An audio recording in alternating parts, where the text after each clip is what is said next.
It's so easy for kids nowadays to sit around on their phones or game systems and be lazy.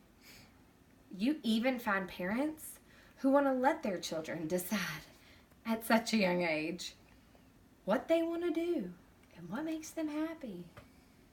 And while I am all for individuality and supporting your children and whatever they choose, I also think that we as parents should be making some of these important decisions at their young age. Get your children involved in sports or extracurricular activities.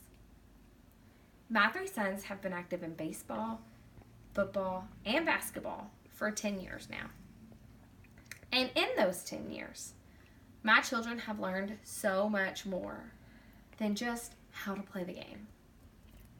They have learned the meaning of commitment, discipline, and respect. And that's just to name a few. All of this just because they play sports. Commitment is the state or quality of being dedicated to a cause, activity, etc. Now, at 5 years old, when we started Connor, my oldest son, on his sports journey, he had no idea the definition of commitment. And to be honest, he probably still doesn't know today. Nor did he show us the desire or beg us to sign him up to play. The beauty of it was this. We would explain to him he has to finish what he starts. And if at the end of the season, regardless of the sport at the time, he didn't want to sign up the following year, he didn't have to. That provided my husband and I the out if we needed it. Now, do I think at 6 he would have been able to make that sophisticated decision that he was unable to make just 1 year prior? No, I don't. However, we completed our goal of teaching him when you commit to something, you see it through. Now, if he absolutely hated going to practices or games or whatever, we certainly would not force him to play the following year as we had the first year. And lucky for us, this wasn't the case. Connor will be 14 in June, and I can proudly say that he has successfully completed everything he has started. He's the first one to tell you how thankful he is that this was instilled in him. Along with commitment comes discipline.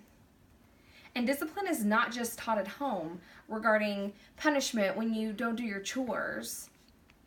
When you're a part of a team, you have expectations and rules and consequences, just as you do in your own home and everyday life. So, for example, my children have a rule at home regarding their grades. If they bring home anything below a C on their report card, they get grounded. Now, the coach doesn't keep up with their grades as they're only in rec ball. But if my son gets in trouble at home and I advise the coach that he's in trouble, he gets disciplined there as well. Obviously in a different manner, but nonetheless he's disciplined. So now he's had 2 separate consequences for 1 mistake. Hopefully he is learning to not be a repeat offender. Do you see a theme here? It's not just about the sports. It's about teaching our kids about life. And you certainly shouldn't try to go through life without some respect.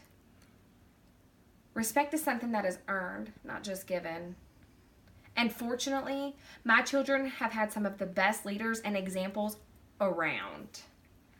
I would assume that most people try to teach their children basic manners. Say please and thank you, yes sir, no sir, be kind to one another. And coaches do the same thing. They reiterate the things that we have taught our children and demand a whole different level of respect. If you don't listen when your coach talks, you're going to run laps. And if you misbehave at practice, you might do push-ups. Whatever the coach finds fitting is the punishment that the child's going to do. In turn, your child is learning how to respect authority. Listen, I get it. Sports might not be for everyone. So take up art classes or chess or whatever your child's interests are. Why wouldn't you want your children to excel in the areas of commitment, discipline, and respect? Oh, you do want them to? Right, that's what I thought. Kind of silly to want a child who quits on everything, disobeys you, doesn't respect you, right? Getting your children involved in sports or extracurricular activities may sound like a lot of work, but the reward is so worth it. And at the end of the day, there is nothing technically wrong if your kid likes to play video games or read a book. Because I'm not going to lie, my kids like to play video games as well. I just think that getting them involved in things outside of the home has opportunities to make them better human beings later in life. Thank you for watching.